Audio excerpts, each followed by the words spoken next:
Okay, so now it's recording.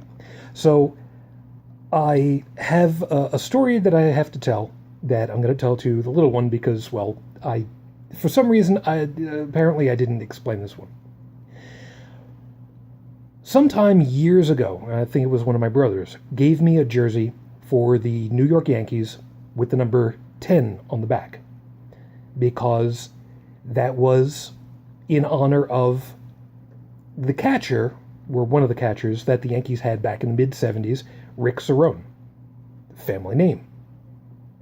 So now I was just telling little one, since he's going to be going off to New York City for a trip, that, I'd loan him, but thought not so much about that one. And I said I almost lost my damn job because of it. And apparently doesn't know the story. So here's the story. And Tony Renfola, you may not remember this one, but Larry Yinling does, because he's part of it. Years ago, 1995, the preview program for Windows 95 is getting underway, and they need people to man the phones. And this was going to be my breakout way of getting to being telephone phone sales for Microsoft at the time, which, by the way, in the basement, I still have my training material for Windows 95, so I may put that up on eBay one of these days. So what happened is, we were all contracted in by a temporary group, a temp agency. And I followed in with it, and I went through training, and everything was fine. And we're getting ready to get all of our information, our little index cards, with our telephone logins and the system logins. So up at the front of the class comes in Larry Yinling, who was the guy who was in charge of giving out all this information for everybody. I forget what his exact title was at the time, but he had on his wall a taxidermist's license or school accreditation or whatever the hell it was for stuffing animals. So I'm thinking to myself, don't ask about Rick Cerone. Don't ask about Rick Cerone. Don't ask about it. Oh, don't ask. And he looks over at me and he calls me out, like, Cerone. Yep.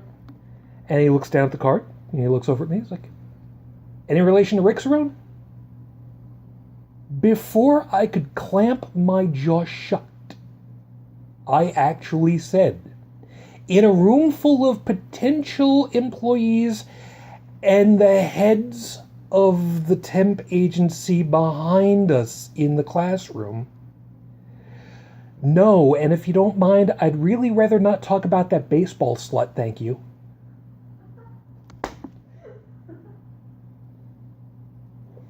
Larry nodded slightly, smiled just a little bit. Okay. Got my card over to me. He left.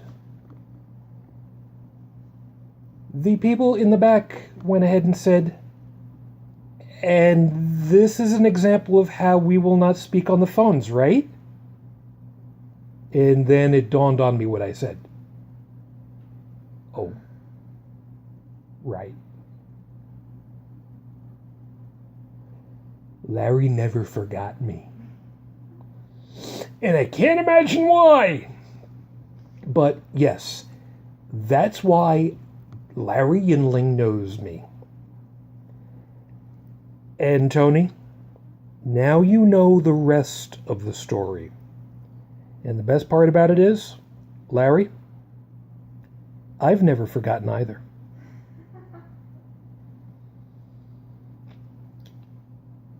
Why I still had a job after that, I have no idea, other than Larry was having a good day.